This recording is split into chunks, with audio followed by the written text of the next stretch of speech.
Many people imagine the earliest years of Christianity as a quiet era of believers hiding from the Roman state in these narrow underground tunnels. But the inner life of the movement was rarely peaceful. Whenever external Roman pressure eased, early Christians often turned on one another.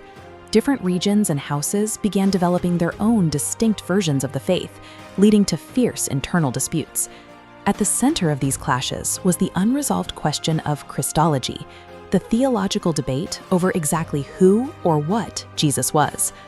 These factions were not just arguing over local customs, they were creating a deep internal fracture that made the entire movement, and the regions they lived in, increasingly difficult to govern. In 324, Emperor Constantine the Great emerged from a series of massive civil wars to reunite the eastern and western halves of the Roman Empire. He sought to solidify this victory by building a new, singular capital at Constantinople to serve as the unified heart of his power. Constantine viewed Christianity as the cultural glue that would bind his subjects together.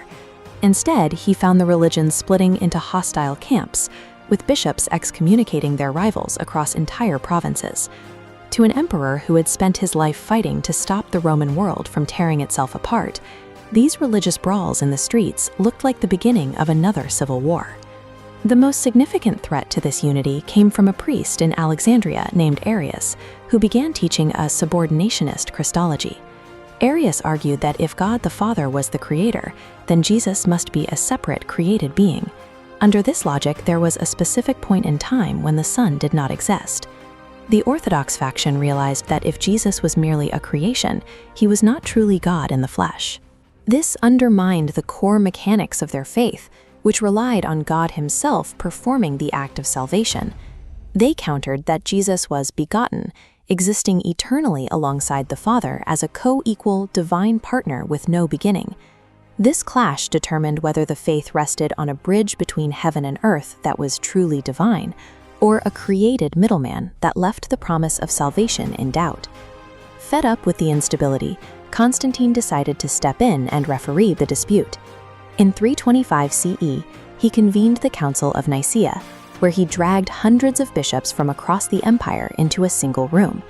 The emperor issued a clear command: no bishop would be allowed to leave until the council had produced a single, unified theology. For the first time in history, the political head of a state was dictating the cosmic nature of God to enforce social order. The result of this imperial pressure was the Nicene Creed. The document used highly specific language to dismantle Arius's claims.